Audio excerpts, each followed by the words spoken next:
This is the original esport racing game. This is iRacing.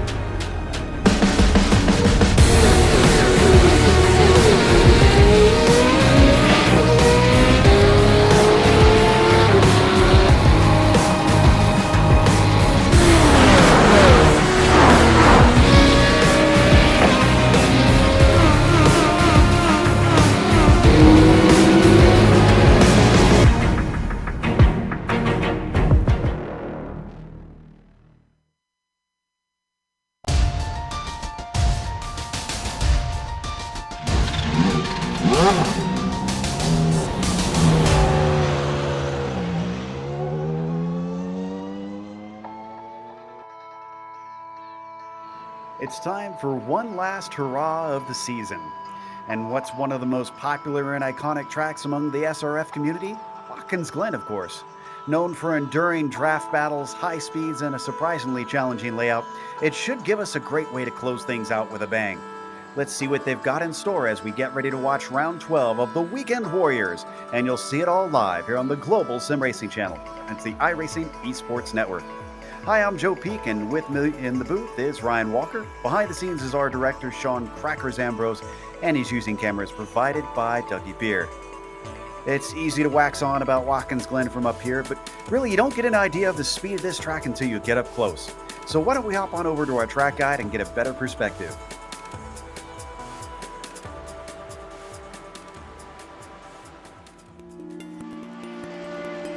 Welcome to Watkins Glen International. Situated in upstate New York, just south of the Finger Lakes, this track has seen it all. Few road circuits can boast hosting Formula One, IndyCar, NASCAR, and IMSA during its history. Though it did have a brief fallow period in the early 80s, thanks to the investment of local companies, it's grown into one of the premier road tracks in the U.S. With 4 layouts to choose from that range between 2.5 and 3.5 miles in length, lap times can vary greatly. But it also means it's suitable for lots of different levels of racing, from amateur to pro. The one thing that stays consistent no matter which car and which layout you're using is that Watkins Glen means speed.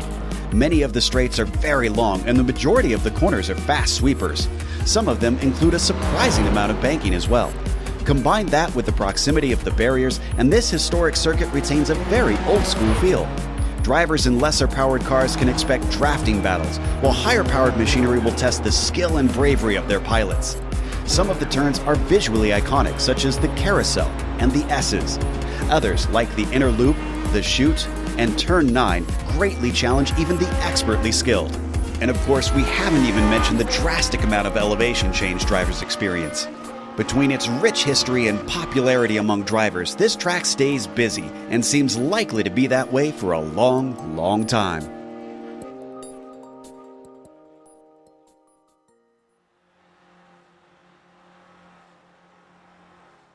Should provide some great stuff for us today here at Watkins Glen.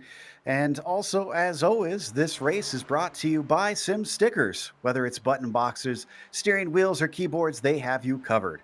And now, if you use the promo code GSRC10 when purchasing, you get 10% off of all orders for the whole season. You can find out more at simstickers.co.uk. No idea how long that's going to be going on past this being the end of the season, so definitely go on over and take advantage of that promo code now while you can. Let's take a look at the championship, though. And, of course, up at the top, it has been won a couple weeks ago by David Gaspers with another dominant season. Daniel Sadro's even a full more than 100 points behind at this point, as Antonio Reese, with him sitting in third, is probably not going to be able to catch him. Actually, he isn't really going to be able to catch him. There's a few bonus points, but I don't think there's enough that he can overtake Sadro for second place. If anything, you see between himself, Jerry McAreeve, and Emil Orza, you could still get some things swapping around, but they're generally safe unless they have something drastically go wrong today, which, with the way this track is not out of the question. Ryan, why don't we go over the Spec 2 race, which I understand is still a little bit more on? Yeah, so in the Spec 2 Championship, it's all to play for. At the top between Larry McLeod and PJ Gowdy.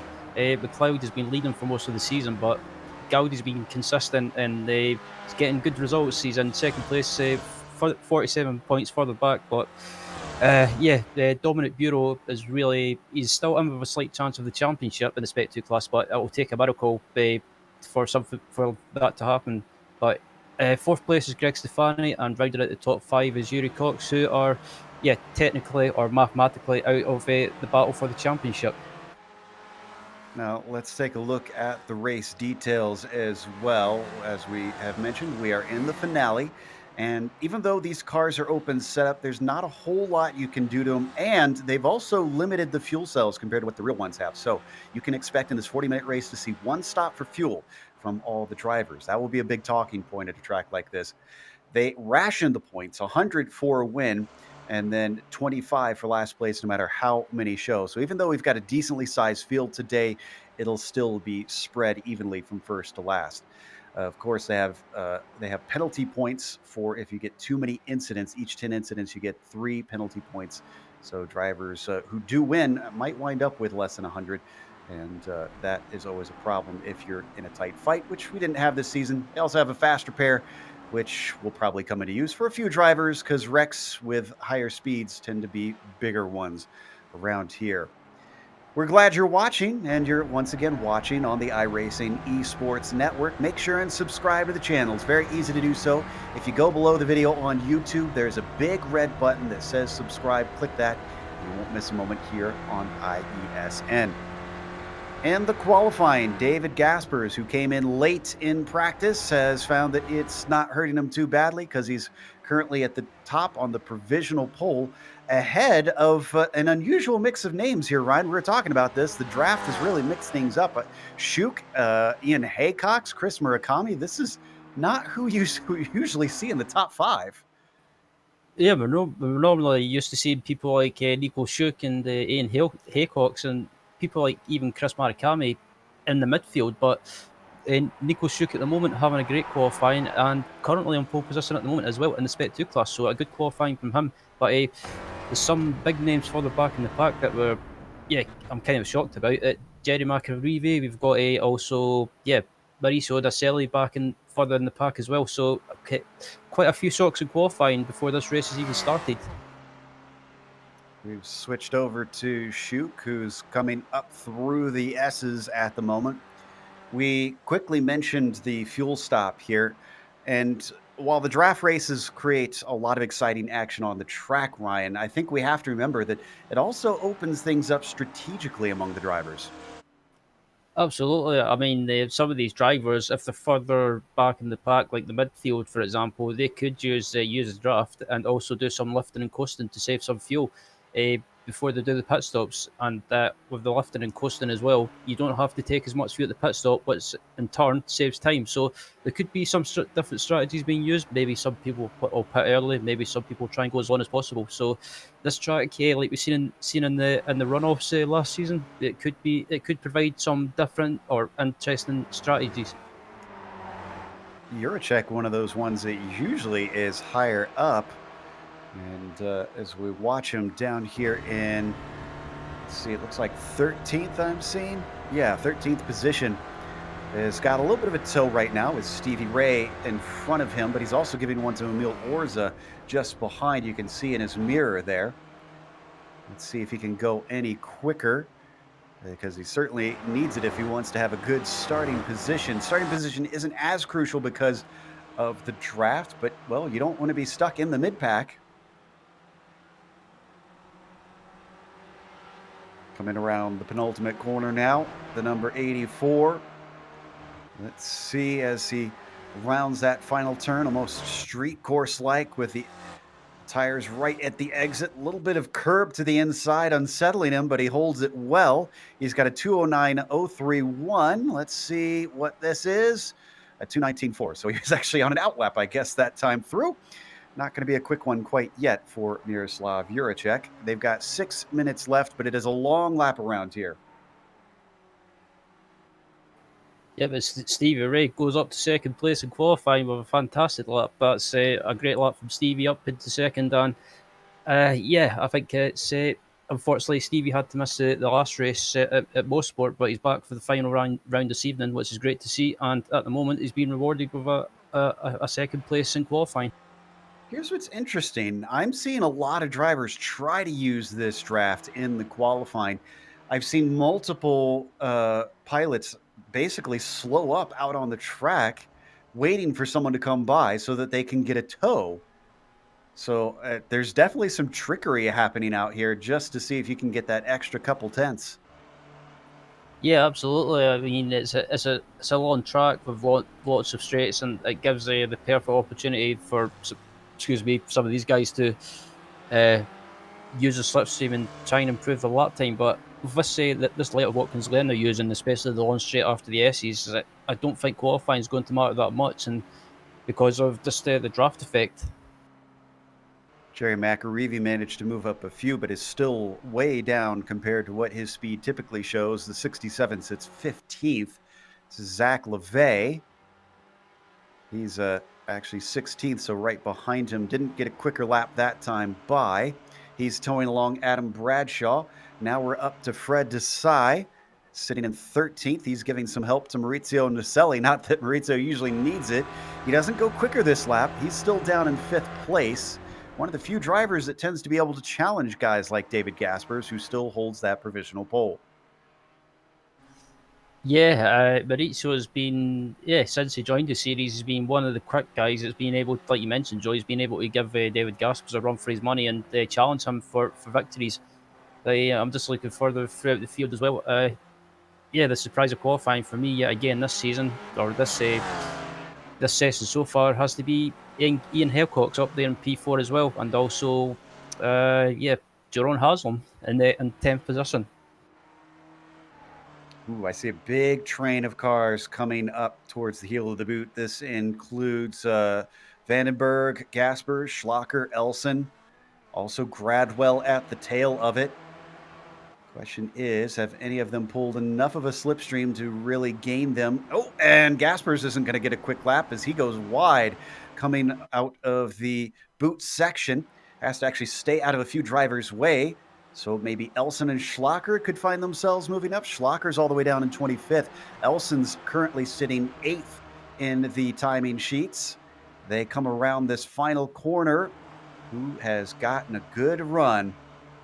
3 minutes left to go, so about 2 more laps are possible. Pulling off to the side, that's Vandenberg. And looks like quickest lap for Schlacher. That's going to bump him up to 16th.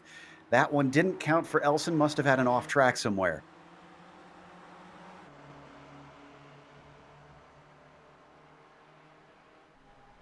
So we hop back to Zach LeVay once again with Bradshaw back there. Bradshaw with his quickest. That's going to move him up into 15th. Right now, our pole sitter on the Spec 2 class is Nico Schuk. He's in 3rd. It's a few positions back before you get to PJ Gowdy in 7th place. PJ's actually pulling a nice tow from Bob Kern right now, so I wonder if he might actually jump up. Let's see. Nope, that was not his quickest. Yeah, Bob Kern, another person in qualifying, having a good one as well. I thought it was Jerome Haslam in P10, but it's Bob Kern at the moment having another good qualifying as well. And Bob took his best result of the season at the previous round at Mosport, finishing inside the top 10. So yeah, starting to improve slowly towards the end of the season. Ooh, Donald Fitterer goes his quickest with a 2:08.9. That's 19th for him. So many drivers coming across the line. There's a lot out here, and they're coming in packs. It's hard for me to keep track of who is where. We're on for Colin right now. Gaspers is still running, and he's actually at the front of the group. He's leading Elson, Schlacher, and Gradwell still. This was the group we were watching last lap. This time it seems to be going a little bit better for the multi-time champion at the point.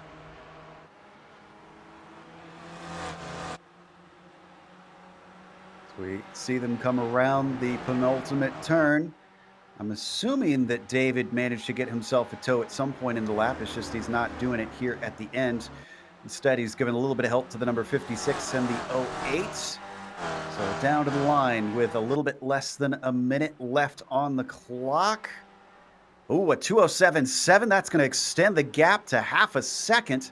So Gasper's quicker. Steve Elson did not go faster. Schlacher also did not improve. And Tom Gradwell managed to get himself up into 23rd with his 2:09.1 that time by. Yeah, that was an amazing lap by David Gaspers. He managed to get into the 2:07s, and even though that was with the draft, it's still an amazing lap by David. And as there's some issues coming up through the S's, a few cars having issues and one even rolling over.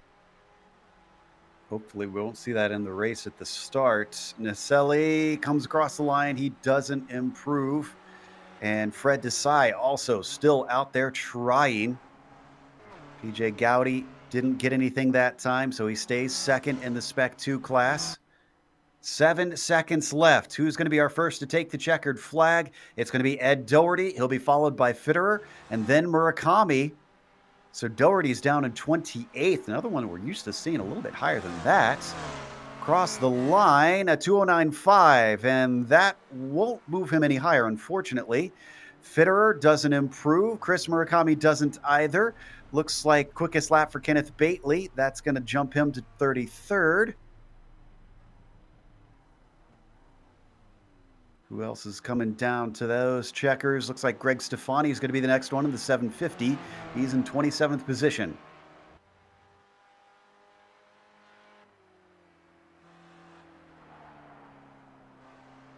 Stefani not going to take this lap, so he's going to abandon it. What about Stefan Schlacker here, Ryan? Yeah, just keeping an eye on Stefan at the moment. He's coming around the final couple of corners, and just watching him at the moment, he seems to be a smooth lap at the moment. But it just seems I'm not sure if he'll improve or not. Just coming through the final corner, and he's coming up to the line, and I don't think it's going to be an improvement. Oh, it is. Oh, 2 tenths quicker. 15th on the grid. Let's see, got a few more coming into pit lane. Dominique Bureau pulling off to the side, maybe giving a tow to Carty here. Carty doesn't go quicker, and Bureau doesn't either. Looks like Paul Jackson now down to the line. He sits in 30th, and a non-lap for him. Ooh, important moment for PJ Gowdy. Still second in the Spec 2 race. The 777 is not happy with his lap. He abandons it. So does Bob Kern.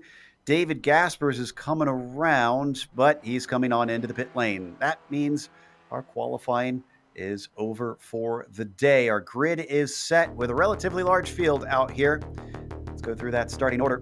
David Gaspers on the pole will be followed by Stevie Ray in second. A phenomenal qualifying from the number 11 car. Pole sitter, though, for the Spec 2 class is all the way on the second row. The 287 sitting in third with Ian Haycox in fourth place. Maurizio Naselli starts P5, followed by Chris Murakami in sixth. Another one is higher than we usually expect out of him.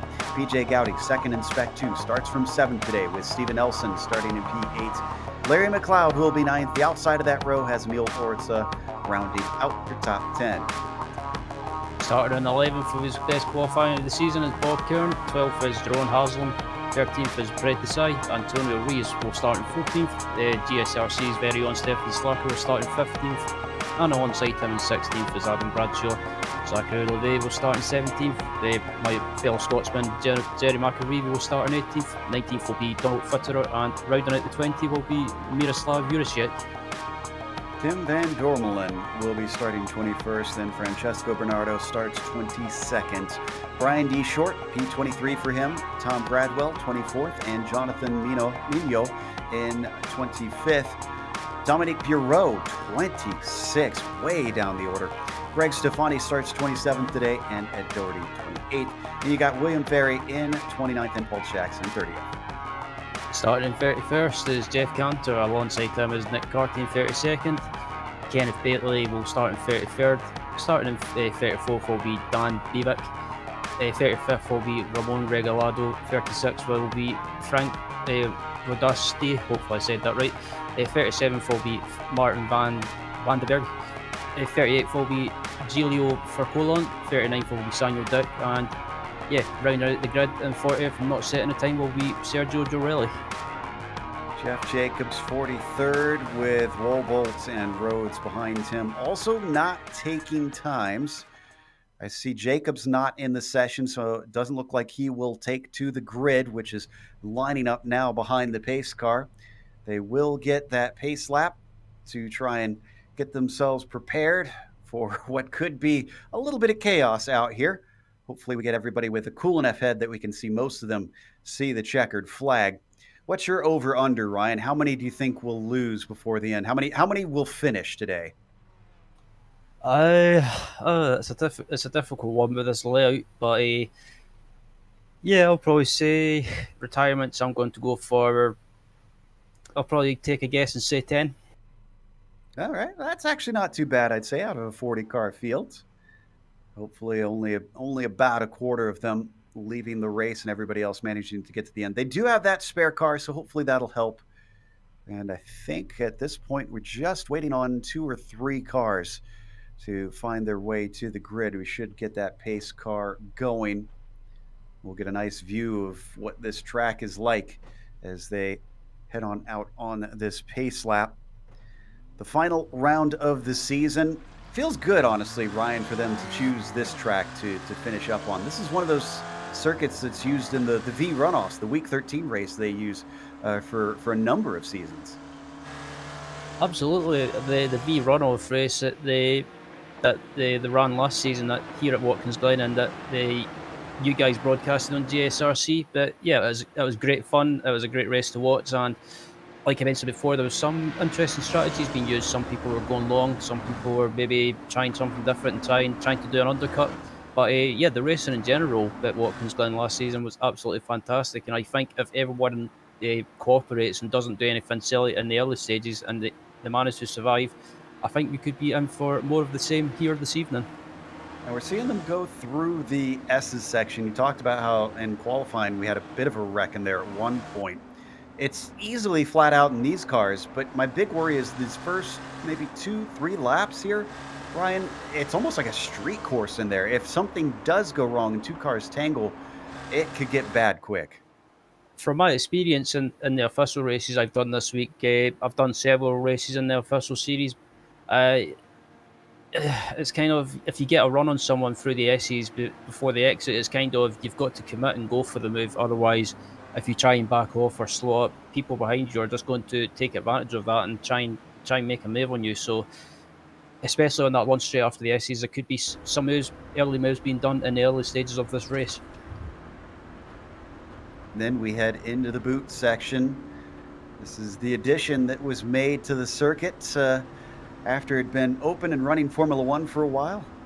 I believe it was in the early 70s that they tacked this on and actually changed the original layout just slightly. They moved the start-finish line even. I think that's something that not all people are aware of, is that it used to be on the run between the 90 and the S's that they had the start-finish line, and they shifted it back to before that, so that the 90 is now the first corner. And they've come through the lowest part here at the toe of the boot.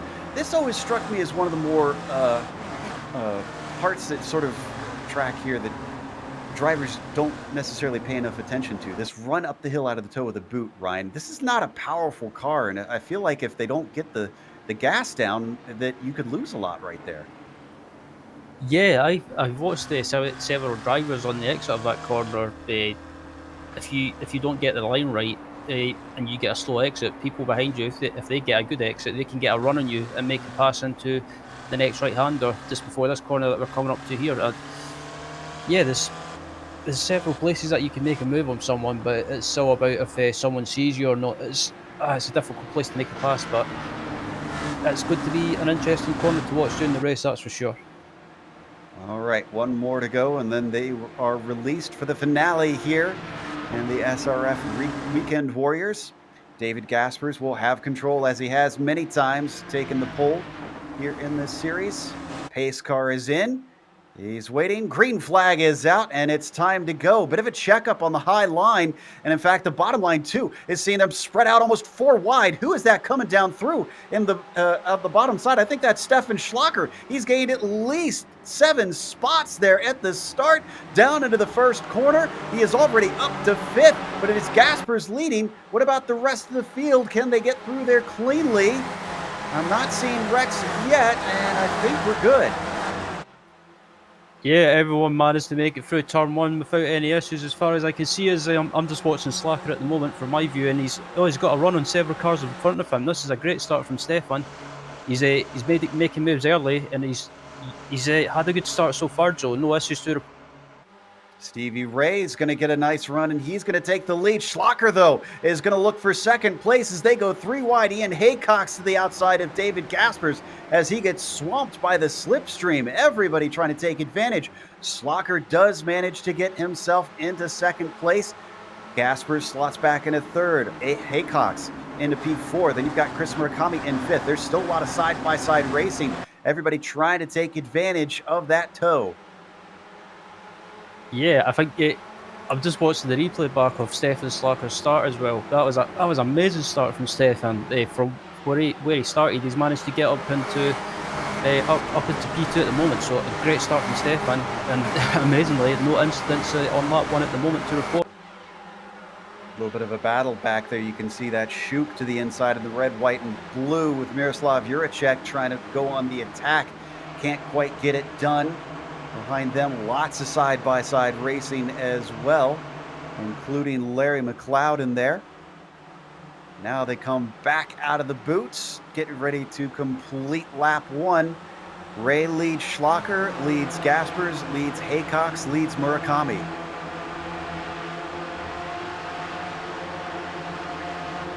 Nobody really interested in trying anything, despite them being very close. I think everybody knows the game here. Yeah, I think everyone just wants to settle down on lap 1 and just get into a groove and settle into a rhythm. But at the moment, it's still Stevie Ray leading on lap 1 at the moment. Stevie Ray, the surprise. I think we've had issues. Yeah, and that is Elson, and I think Shuk, it looks like, stopped in a horrible place. Everybody's having to dodge around him and trying to get to him. Yeah, that was Nico Shuk, who was turned and stopped smack dab in the middle of turn 1. Caused a few drivers to spin. One took a little bit of a clip on Elson, I think, but otherwise that could have been much worse.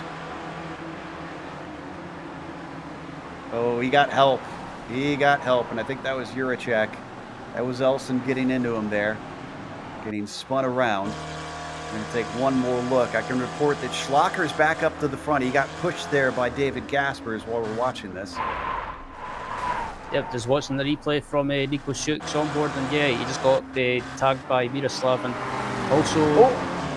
Walker's around, and he's taking a few with him, including Gaspers.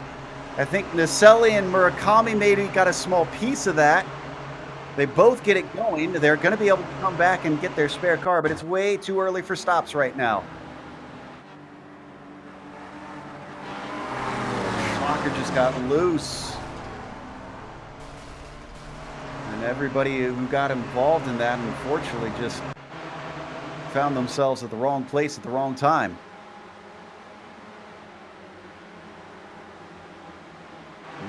Gaspers being involved, you can see all the damage on the car. This is great news for Ray and Haycox. They have pulled a massive gap back to Naselli just from everybody having to dodge around that accident.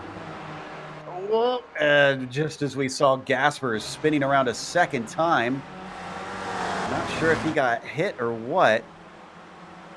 I just looked over, and on my screen I suddenly see Gaspers turn the wrong way.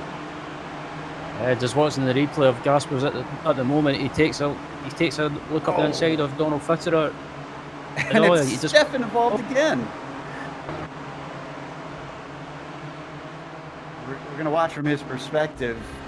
Ryan, I know it's unintentional from them, but boy, they've been magnets. Yeah, I was just about to say, these guys, Gaspers and Slacker, seem to be inseparable, and yeah, that was just unfortunate. David Gaspers having another incident, and I know we've seen David Gaspers come back and win races before after getting damaged and having issues, but I don't think today is going to be one of those days. Lead, they're going to swap around. I'm not sure if this is really competition so much as they're working together. Ray takes it back over Haycox. Naselli behind them is about 2.5 seconds back. He's actually stringing along a number of people. Looks like Murakami, Juracek, and Orza in there.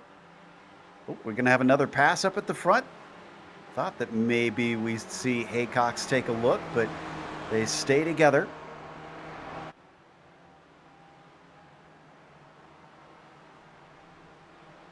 little bit of a pass going on behind them as it looks like Murakami and Juracek going to go side by side. They got to be careful they don't lose touch with Maurizio. Great run off the corner, so into the heel of the boot. Juracek moves up to P4.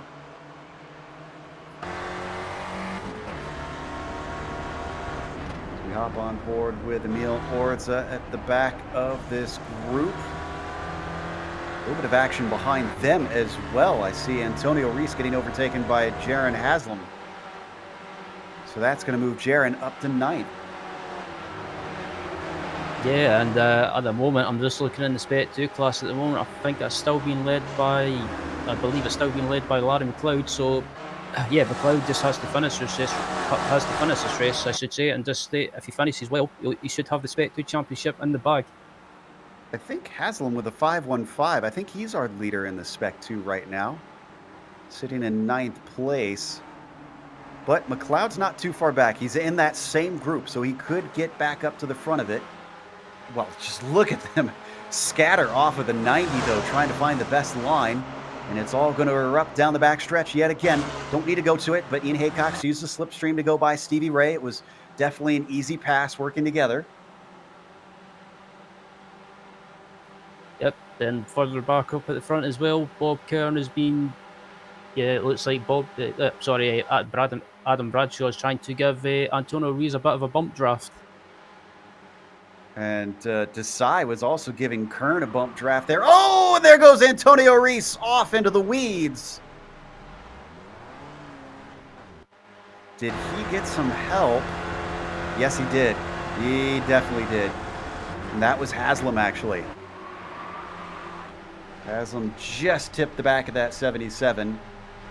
Sent him around. Doesn't hit anything, so he's still okay there. Just a report. Stefan Schlacher managed to get back out after taking his spare car. So did David Gaspers. They're way down the order, and they should need another stop, unfortunately. So two very fast drivers have got a long road to climb. Boy, you can see how many positions you can lose just with one incident. Rees is running in 27th right now and in the thick of a pack. Yeah, that was unfortunate for Antonio. He was having a good race as well, and this day, unfortunately, he got tagged into the long right-hander. But yeah, the battle for P7 still going on at the moment with Bob Kern, Fred Desai, and also in the background we've got Adam Bradshaw and Tim Van Dormelen and several other cars. Down the front stretch, Desai going to give him a little bit of a bump, that extra bit of speed. Probably not going to try a pass here into the 90, and indeed he brakes early. Lets Kern have the space he needs. Off the corner. Now they try and stretch away from Bradshaw. It's a gap of about 0.8 of a second, but let's see exactly how powerful this slipstream is. Yeah, coming through the S's as well. If it looks like Desai's got the run on Kern. What way he's going to go? He's going to go to the left, I think. Actually, he's not going to move. He's going to give him a bit of a bump draft up this long straight. And maybe these guys are working together, but maybe not. He did go to the left, and in front of them, it is getting pretty hairy as we are watching Murakami in there. That was Murakami managing to get ahead of Juracek, who's under attack from Naselli, and then Emil Orza involved. Oh, and Adam Bradshaw's had a wreck. Bradshaw with a little bit of contact from Larry McLeod. That's two Spec 2 drivers coming together. Oh my goodness, there's some incredible evasive action taken from Haslam here. Let's watch on board the 515. He sneaks through here miraculously. Yeah, that was good avoidance from Haslam. He managed to avoid that perfectly and sneak through and gain a position. Wow. Yeah, it looks like... Ooh. That was incredible. Just last-second maneuvers to try and pick his way by and didn't touch a thing, I don't think. That's actually going to give him 11th place there, Ryan. Yeah, I'm amazed that he managed to just sneak through there. That'll be one for the GSRC highlight reel, but Meanwhile, Haycox has also gone by Stevie Ray another time, and they are starting to lose time. Chris Murakami has pulled them in. They're going to swap positions back there. That is the dark-colored car of Miroslav Juracek. You see to the inside. He goes by Murakami, leapfrogging him along the front stretch past the pits, down into the 90. It is 1.5 seconds. That's your gap after this first corner. Let's see what it is at the end of the backstretch.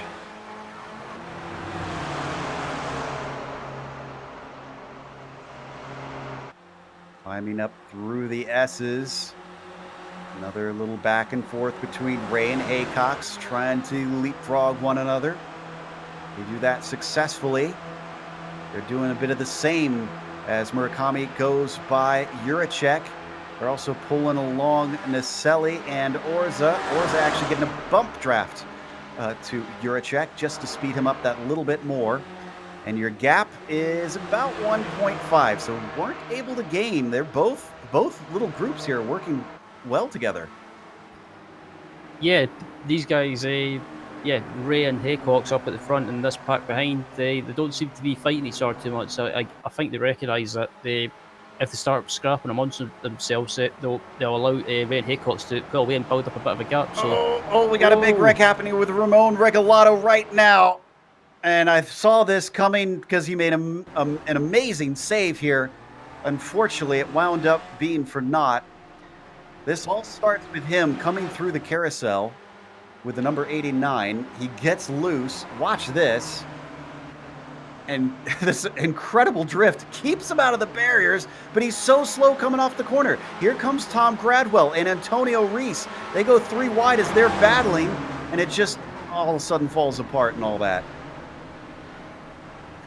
Yeah, I think, I was watching that save by Ramon. That was definitely 10 out of 10 for style, but after that, it just unfortunately went wrong and he got caught up in an incident. But Stevie Ray, the 2 leaders are into each other, and they're going to come back into the pack. They just managed to keep from getting run into, but the top 2 have handed away a handy gap.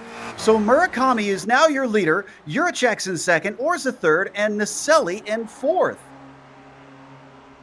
We'll come back to that replay after we see how this winds up at the end of the backstretch, but my goodness, that was almost silly. They could have had this thing wrapped up. Yeah, it's just, Ray and Haycox, I'm not sure what they were doing. They were just, that was just silly, boys. Come on, you could have pulled away and built up a bit of a gap, but they've just threw that away and just threw it down in the trash, basically. Juracek slipstreams by, but no repass from Murakami. Just a small bump draft.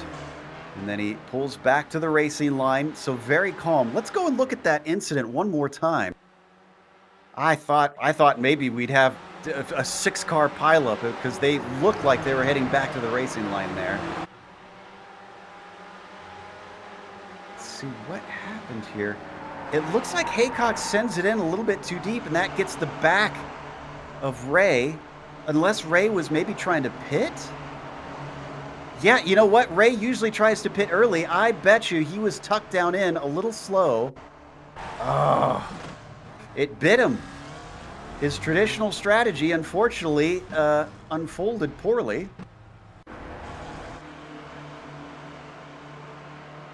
Wow.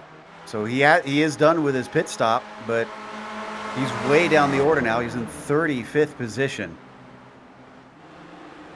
Yeah, that was unfortunate for Stevie. He was having a good race as well, his best race of the season. And I think it was unfortunate, but the battle for P2 is still going on at the moment between boys like Murakami, Orza, and Naselli. So, and also in front of these guys is a new leader, Miroslav Juracek. Miroslav has a gap. You can see there it's about 0.6 of a second, but this does not mean he's going to be able to run away. The question is, how much more are these drivers going to cooperate than what we saw before? So we come down to the 90. A little bit close back behind them. They could also try and run them down. They're not that far back. That is led by Tim Van Dormelen with Doherty, Desai, Haslam, and Fitter. Doherty started this thing at 28th, and he's up to P6 now. That's amazing. Whoa, just as we went off, Orza gave a bad bump to Murakami. They almost lost it. Everything stayed fine. We don't need a replay, but that was a scary moment there. Yeah, absolutely. As it looks like Doherty might be getting a little bit of a bump from behind to get by, and yeah, certainly as they manage to get by. Yeah, my lifetime had just crashed there. Apologies though, but yeah, this battle at the moment is still going on, and it's fantastic racing to watch. And yeah, everyone seems to be kind of losing their mind at the moment. Desai was the one giving him a shove. Still side by side back there. That's Haslam and Van Dormelen. Tim's got the inside, so Haslam lets him through, unless he gets a good exit off here. Fitterer follows them up the road. Great exit from Haslam indeed. He uses the slipstream, ducks to the inside. To finish the pass, though, as they get to the heel of the boot. They're not losing ground to those in front, even though they're doing a little bit of side-by-side racing. Switching around once again, Haslam now up into 7th. I have to say, so far in this race, though, it's been like most sports, it's been full of shocks in the early stages of this race, and people up at the front that you normally wouldn't see, like Murakami and Orza and Desai, people like that. But at the moment, I'm quite glad in a way that we've got some new people at the front instead of the usual people. Certainly is going to give a bit of a mixed-up finish, even if it doesn't change much of the championship order. Once again, Doherty and Desai seemingly working quite well together. And we got some pit stops, some early stoppers. Antonio Reese and Francesco Bernardo. Reese, I'm pretty certain, is probably getting a free repair. Hence why he is pitting early. Same thing with the driver that was in with him, Bernardo. Everything's calm up at the front while we watch this. Murakami lost a couple spots, but it's all looking relatively clean up at the front. Juracek still on the point. Looks like Naselli is going to be in 2nd, and Orza is in 3rd now. If you look behind them, they're not cooperating quite as well. Doherty is leading, but now he's got Haslam behind him, and he's side by side with Van Dormelen.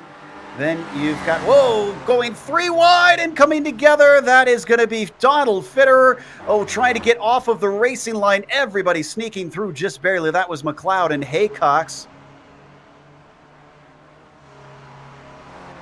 Poor Donald Fitterer. He just got sandwiched. And unfortunately, the smallest of tips with the side of Haslam sent him careening into the Armco. Yeah, these guys seem to be forgetting that the leaders up at the front are getting away. So yeah, I'm not sure why they're scrapping amongst themselves. But unfortunately for Donald, just lost the rear end and into the wall he went. But luckily, everyone managed to get by him without any issues. So as we come back to our leaders, now there are just 4 in this first group and 4 in the second group. Wonder if that'll make it a little easier for the second group to try to work together. As up front, they're a little poke out from Naselli, looking on Juracek, but not a serious one as he was a little far behind for that.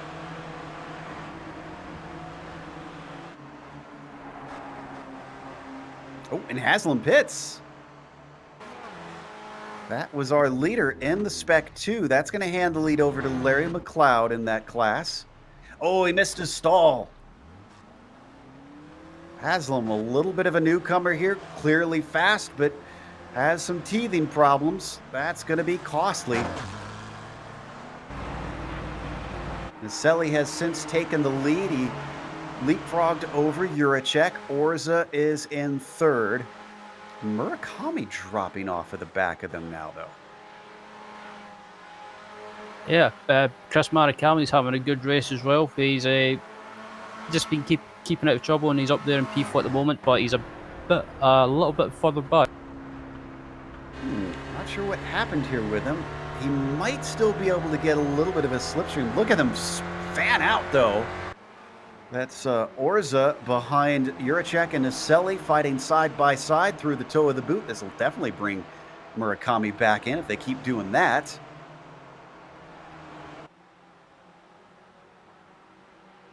This is one of the best runs we've seen from Orza. He's a driver who started in 10th today. Juracek, by the way, started 20th, and yet he is up here fighting for the win.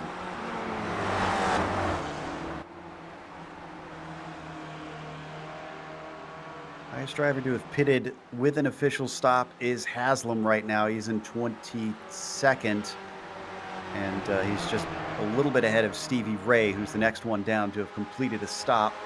Let's see if any of the leaders elect to come in. We're now past halfway in the race, and that's a big no from all three.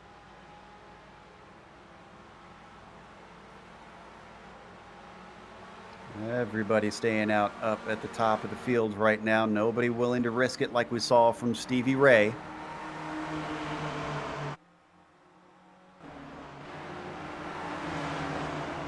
There's our lead pitter on screen. Got about a second over Stevie Ray. Looks like one of our mid-packers has decided to stop. The number 86 of Dorelli. He's being joined now by William Ferry. Oh, wow, a number of people coming in at exactly halfway. Yeah, I'm quite surprised that some of the people further back in the park are pitting kind of early, I guess. But if I was them, I would have tried to go as long as possible and try maybe get some track position. But I think that's what the people, some of the leaders up at the front are doing. They're going as long as possible, like they normally do, just trying to go as long as possible. And I think they're maybe going to try and pit round about the 10-minute remaining mark. There is one of our former front runners, Nico Schuk, finishing his pit stop. Or no, actually starting his pit stop. He's down into his stall now. Well, the mighty have fallen, unfortunately. Back to the top. The three left in that top pack have firmly dropped Chris Murakami. It's 1.9 seconds. So the old peppermint car is not looking like he's in a good spot now. Is behind them, Ed Doherty had a spin.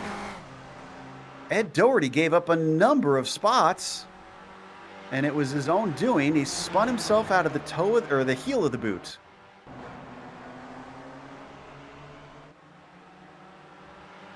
So he comes back right in the thick of Stefani and LeVay fighting for 9th place. LeVay is in the black machine. The white and black car is Greg Stefani, and then the green and yellow, that is Ed Doherty behind them.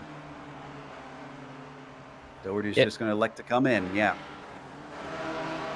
Yep, Doherty maybe elected to try and do an undercut in this pit stop by pitting before these guys, but it was unfortunate for Ed. He was having a good race as something's happened to McLeod, I think.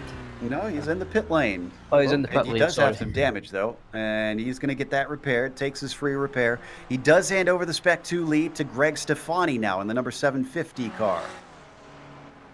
That moves him up into 9th place, but he's yet to take a pit stop.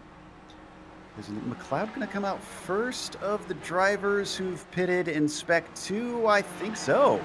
Interesting. So I guess some predictive commentating earlier, Ryan. It looks like McLeod will be our leader potentially in that Spec 2. Yeah, absolutely. I think, like I mentioned before, McLeod just needs to finish this race ideally in the top 3. If he does that, he'll wrap the Spec 2 championship up, so he doesn't have to worry about Stefani at the moment. He just needs to focus on finishing this race as he's trying to. Yeah, he's under attack from who looks like Stevie. Yep, Stevie gets that spot, and with him moving to 13th, everybody from 13th on down has pitted at least once. These are leaders who have yet to come in. What is going to be happening with them? Wow, Murakami has fallen like a rock now. It's 3 seconds back from Miroslav Juracek for him.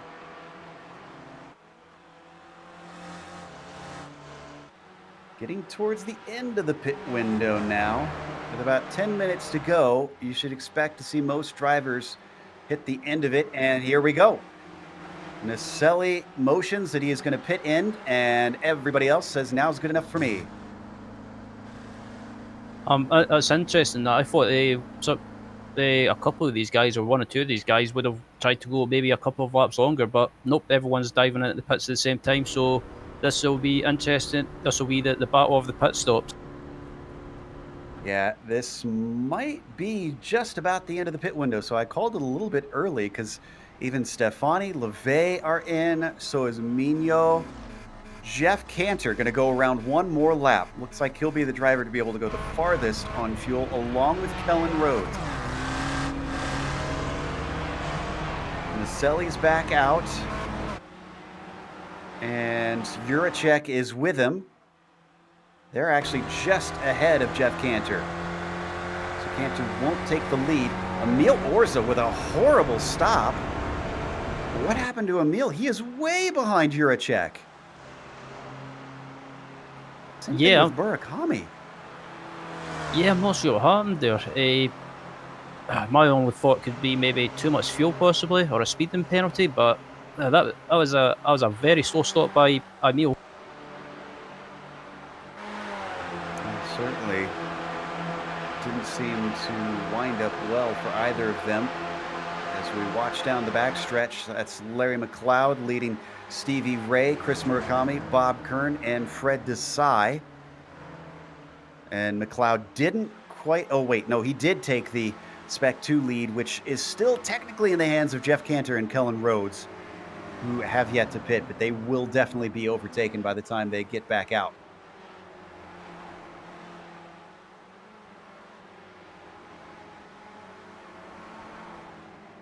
Boy, a lot of chopping and diving here in this second pack that we've got. Pit stops are done, so they know that it's down to who finishes ahead, and it seems like everybody is eager to be at the point.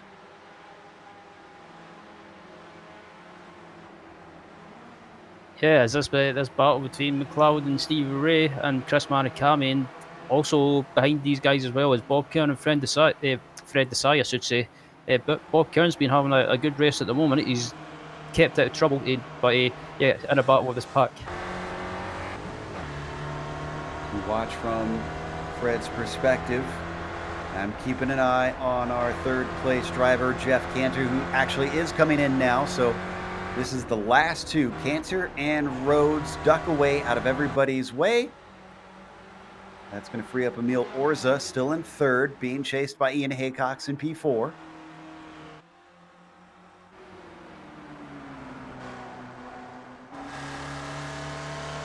McLeod moves himself up into fifth at this point.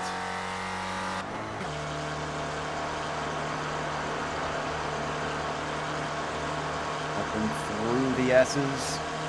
Number 96 trying to hold on to the podium, but not sure how much more Ian Haycox is going to be able to do here. Thankfully got his spare car. And look behind them. Oh my goodness. It is chaotic back there. That is McLeod being overtaken by Stevie Ray. Almost looking at 3 wide. Murakami in the mix. Bob Kern to his outside. Carries speed a little bit better than Chris into the carousel. But the battle's not over yet. Yeah, these guys are... I thought these guys were trying to go 4 wide in the middle of the carousel, but luckily they managed to make it through. And Stevie Ray on a good recovery drive as well after his incident with Ian Haycox as well when he tried to pit. So good recovery from Steve up into P5, and still in a battle for, it looks like P6, P5, P6, P7, and P8 and P9. Bob Kern going wide through the toe of the boot. Murakami sneaks through, and Fred Desai gets to his inside. Less than 10 minutes left. Oh, he gets into Murakami. They both managed to handle it fine. Oh, but not the car at the front. Is that Stevie Ray? And he's lost it. Ray into the barrier. Former leader in this race. Unfortunately down to 10th, and I'm pretty sure he's already taken his spare car.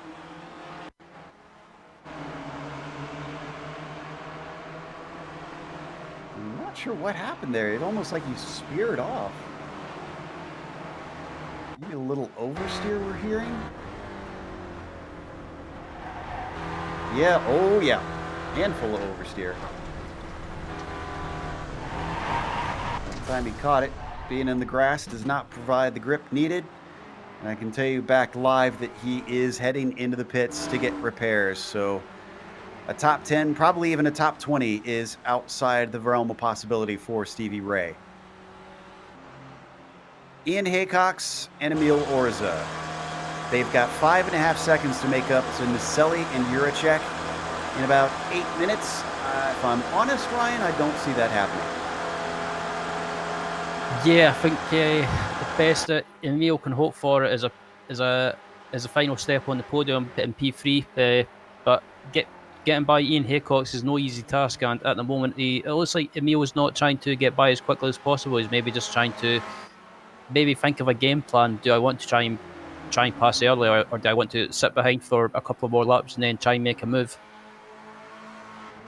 Yeah, I think both this pair and the lead pair are having that debate. Looks like Doherty is losing the debate with Antonio Reese, who moves up into 10th here in this little pack. That's Reese there in the gold machine, Doherty in the yellow and green. You've got LeVay back there in the black car, and Greg Stefani in there as well, sitting in 13th.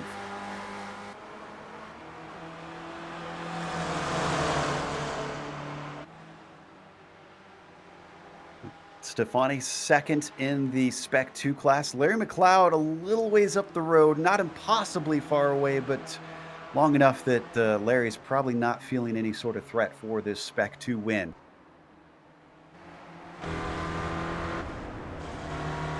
Watch from Fred Desai looking up at Bob Kern. 3-car pack here.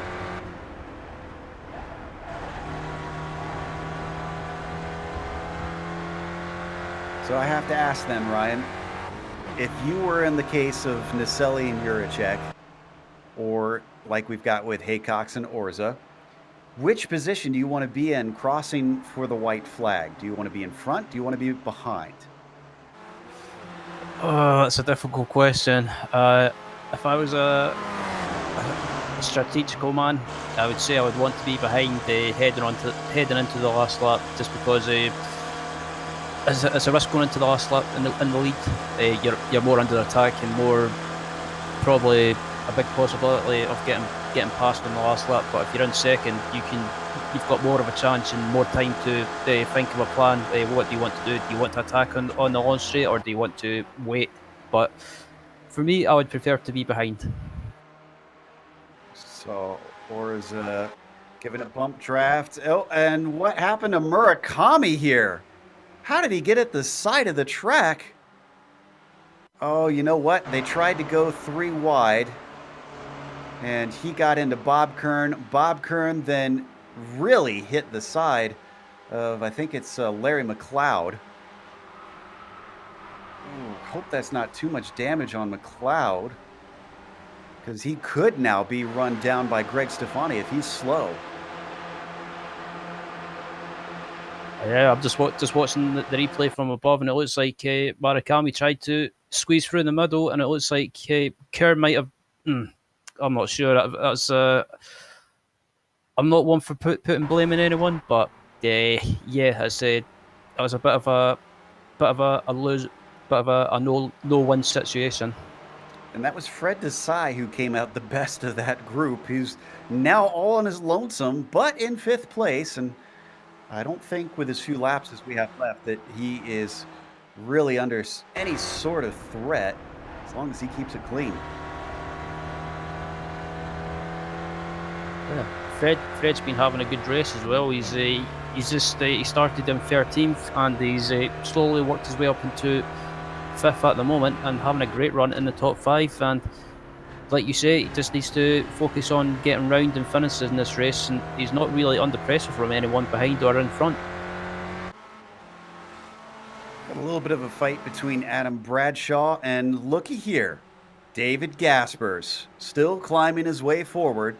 He's already taken his 2nd stop That's going to gift him 16th place. That's not bad considering how much of a disadvantage he had after just 2 laps in.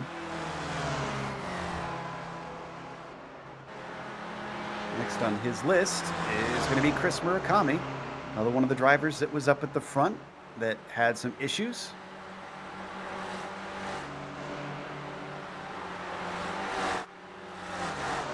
I believe we're going to be 2 to go next time by.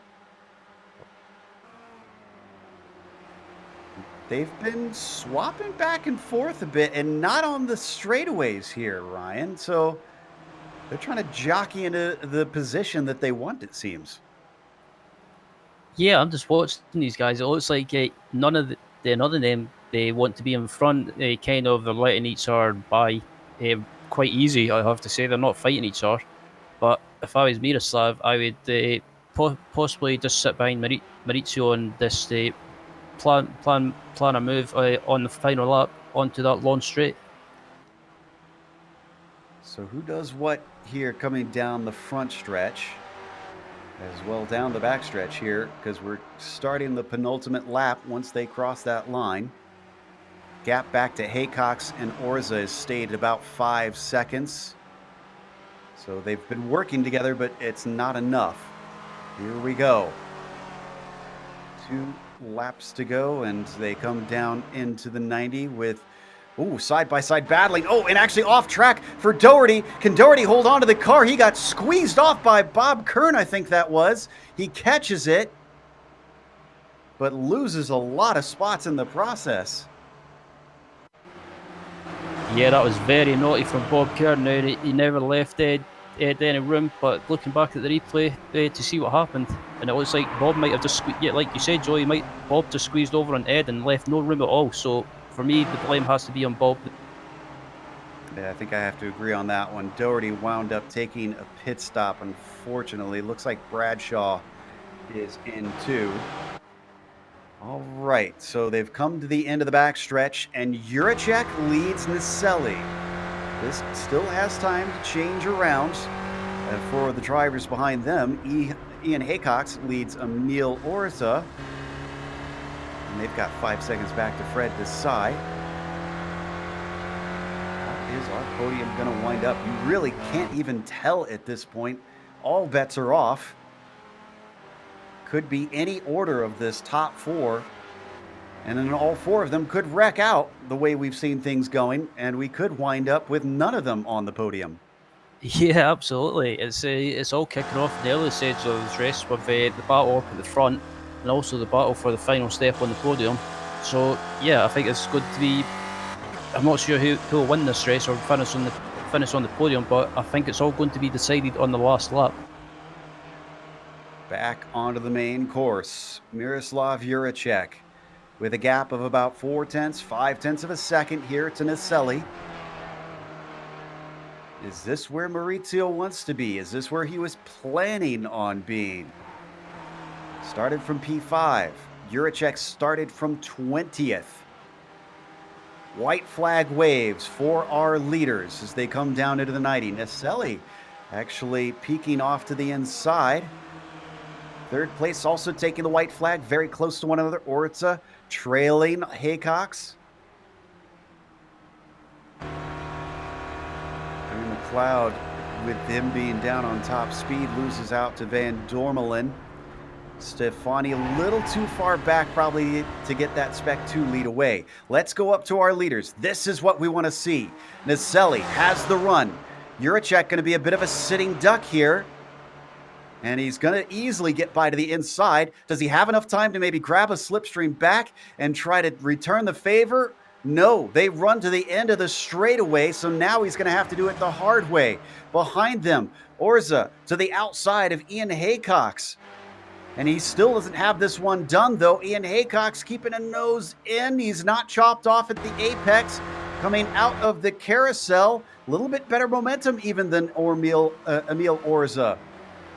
Breaking down into the chute. Who's going to be better? And it looks like the number 96 of Emil Orza takes 3rd away. Meanwhile, side by side between Naselli and Juracek. Juracek had a failed attempt into the toe of the boot. Can he get a good enough run coming off of there and into the heel of the boot? Defensive move from Naselli, covering him all the way to the inside. Coming up to the heel, side by side. It's the latest of the late breakers, but a nose ahead for the inside car of Naselli is going to deny Juracek for now. The opportunities are running out. There's no real heavy braking corners from here to the end. It's going to take a wild dive or an incredible launch from Miroslav as he comes off the boot and back to the main circuit. Naselli has the advantage. They head through the penultimate turn. All he has to do is be smooth from here on out. But look at Juracek start to gain. He's getting some good exits. If he gets a monster run, it is possible out of here. He tries for it, but it's just not enough. And Naselli is going to take the win here at Watkins Glen. Oh, and something happened to Ian Haycox. We'll go back to the wreck with him. This means that Desai is going to get bumped up to fourth, with Orza taking third. Van Dormelen with a well-earned top five. Is Haycox out of fuel? A slow on the front stretch, and Antonio sneaks it from him at the line. Larry McLeod slow. And the winner of the Spec 2 is going to be Greg Stefani. Unbelievable. All that happening right on the front stretch at the end. Drivers getting their fuel wrong. I'm seeing a few running slow to the line. You can see PJ Gowdy coming in now in the 777. Adam Bradshaw going to manage what looks like 20th. Oh, and is Gowdy out of fuel? Coast to the line, but not before he gets overtaken by Vandenberg and including Frank Redosti. Let's take a look at what happened to Ian Haycox, though. I completely miss this here, Ryan. Talk us through it. Yeah, so it looks like Orza and the Haycox were battling away for the final step on the podium, and as they come up to the right-hander heading on hit. Ian finished in 7th after everything as we're trying to pick him up. I think he went wide. There it is right there. Oh. Boy, he hit that barrier hard.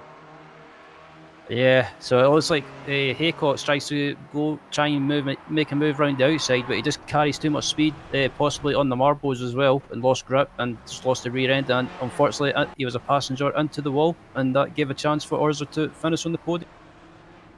Great job by Emil. That's going to take us to break, though, here on the Global Sim Racing channel. We'll come back with the unofficial results as well as driver interviews. Stick around, because on screen you'll see all the upcoming races here on GSRC.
Welcome back to Watkins Glen. The finale was everything we expected out of this track, and it was Maurizio Naselli who won from fifth on the grid. But you got to give a pat on the back to Miroslav Juracek. He started in 20th, didn't get the qualifying he wanted, and wound up in second. Emil Orza finished in third to round out the podium, with Fred Desai taking home fourth. Tim Van Dormelen, another one that came forward from 21st to 5th for him, with Antonio Reese finishing P6 today. Ian Haycox gave it a go with that podium, but he wound up in 7th in the end, with Zach LeVay finishing in 8th. And Greg Stefani, who would have expected him to win the Spec 2 race, because he started 27th, finished 9th overall, top Spec 2 driver today. Bob Kern rounds out your top 10. Finishing in 11th place, and finishing in on the podium in the Spec 2 class, and with that, the Spec 2 championship is Larry McLeod in 11th, 12th is Sergio Dorelli, 13th is Kenneth Batley. David Gasper is recovering after his early issues to finish in 14th. 15th was Chris Maricami, 16th was Francesco Bernardo, 17th was Jonathan Gaston Mino, 18th was Kellen Rhodes, 19th was Nick Carty, and rounding out the 20 was Brian D. Short. A lot of stuff in the mid-pack we didn't get to cover because there was plenty of battling. 21st for Tom Gradwell and Adam Bradshaw in 22nd. Then you got Paul Jackson in P23. Nico Schuch wrecked early, wound up 24th. Julio Fercolin, 25th today, with Martin Vandenberg in at 26 and Frank Radosti in at 27th. PJ Gowdy running out of fuel. He was fighting for that Spec 2 championship. He was second in the points coming into it. Not sure how he's going to wind up with him finishing all the way down in 28th. William Ferry was 29th, and Donald Fitter was 30th. Finishing in 31st was Gary Walbot. 32nd was Samuel Dick. 33rd was Dan Bibick. And finishing in 34th was Dominic Bureau. From there on down, you had drivers who were either DNF'd or unfortunately took a spare car and had to limp it home, as many were multiple laps down. Let's talk to our Spec 2 winner, Greg Stefani. Greg, you were 27th on the grid. How in the world did you get up to 9th? Well, my pace in practice was pretty solid, but I just couldn't catch a break in qualifying, and it was a rough 20 minutes. So yeah, I wasn't feeling too confident about it at the end of qualifying, but managed to stay alive and keep pushing forward. Now, how aware were you of your positioning in that Spec 2 class? Because, I mean, that pass for the lead came literally down to the line when Larry was running out of fuel. So at what point did you realize you had won that class? I think it was about the time I parked it at the outside of T1. I did not realize before that I had passed. Oh, my goodness. So that had to have been a pleasant shock. So knowing that, obviously this is going to give you a little bump, though I don't think you were close enough to catch Larry McLeod in the points to take the Spec 2 championship. Does this encourage you for next season that maybe you could get in the hunt for that? Well, we'll see how the points work out. I know that I was, I think, 44 behind Dom, and he had a pretty lousy race today. I saw him off early. And I'm not sure if I made up enough points today to catch him. So we'll see how it works out. Maybe I managed to nip third from him, but yeah, in any case, I'm really enjoying the Spec Ford right now. So looking forward to more racing. We're enjoying you racing in it as well. Anybody you'd like to thank before we let you go? As always, thanks to Stevie. It's a great league, and thanks to all of the community that just makes the Spec Ford a fun car to drive every single week. All right, that was Greg Stefani, our winner in the Spec 2 class, the driver who was leading briefly. We got Antonio Reese with us. Ryan has caught up with him, who finished in 6th place. Yeah, Antonio, that seemed to be a bit of a crazy race for you, but yeah, you managed to recover and finish in sixth position. How was that race for you? Hello, good night, everyone. I was very challenging race, and was kind of very many accidents. And well, I was looking for points because very close with Jerry McAreevy on the points on the third place of the championship. So I was trying to get as much as I could. I don't know. Yeah, about Orza also is there for the points. We will see. Yeah, looking throughout the field as well, the racing seemed to be really close and a bit crazy at times, but overall it seemed to be there was loads of good battles going on. And how did you feel your season has went on in the Weekend Warriors? Do you think it was good, or do you think there was any improvements that you could have done? Yeah, improvements is always something we can do, and yeah, but this is my best Weekend Warriors season overall. Good stuff. It's been great seeing you up at the front towards the end of the season, Antonio. And lastly, before we let you go, are you planning to race the Weekend Warriors next season? And if you are, what's the aim to try and take the championship, or just see how the season goes? Yeah, I will be there. That's for sure, and I will try to win. Well, that's my joke, but anyway, I will be there. Yeah. Well, Antonio, thanks for joining us, and Thank, thanks for racing in the Weekend Warriors this season, and we look forward to seeing you on track in the new season. Thank you, guys. Thank you very much for your covering and for everyone who participate. And hopes to see everyone next season. Okay. That was Antonio Reese, sixth place. Next up, we've got Stevie Ray ready to talk to us. This is the one I was saying who at one point was leading this race. But Stevie, it seemed like after you got a good qualifying, a little bit of a lucky break at the start, you and Ian were working really well together. If it hadn't have been for your incident, do you think you two could have scampered away and fought for the win? Hi, Joe. Yeah, that's what I was hoping for us to kind of work together, and we had a little gap there, and then I blew it and didn't kind of warn him I was going to make a pit stop. I probably should have, looking back, but I was trying to set him up and hang him out a little bit, to be honest, and obviously that didn't work. So yeah, and we figured that's what happened, is that you were just taking your traditional early stop. Does that make you second guess that what's become sort of your signature now, or are you still going to continue on making that, being the first in essentially usually? no, that's the only way I know how to do it. I don't. The other guys have got where they can shut off the fuel, and I haven't figured that out yet. I just figure out how much I need and how many laps, and go in there and let it fill itself up and go, so I don't have to worry about it too much. So that makes it easy on me. Well, this closes out another season. Obviously, a lot of the drivers sound very thankful of all you do behind the scenes to get this going. Anything you're looking forward to in particular for next season, for 2020 season 2? No, I think it's pretty successful. We've had some record sized grids, and the Warriors are really healthy. I wanted to stop in and say thank you to each and every one of them.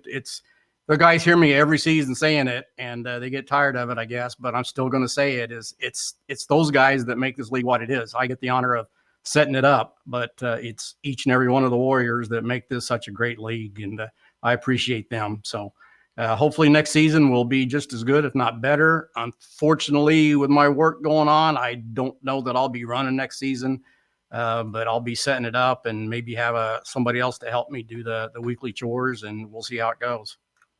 Well, we'll be sad to not see you around, but still, commiserations on the finish, and thank you for all your hard work as well, sir. Yeah, thanks, Joe. You and your team do a great broadcast job. We really appreciate it. Thanks for the kind words. That was Stevie Ray, league organizer and almost winner today. Just unfortunately, it slipped through his fingers.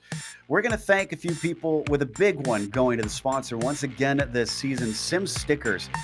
If you can, give them a look. They are at simstickers.co.uk. They've been on for multiple seasons here, and really it's fantastic to have them supporting the Weekend Warriors the way they are. Thanks to iRacing for putting us on IESN. Subscribing to the channel is very easy. Just scroll below the video here. and you can see a big red button that says subscribe. Click it, and you won't miss a moment here on IESN. Thanks to the companies that provide the software and the hardware for our broadcasts. They're listed here on your screen.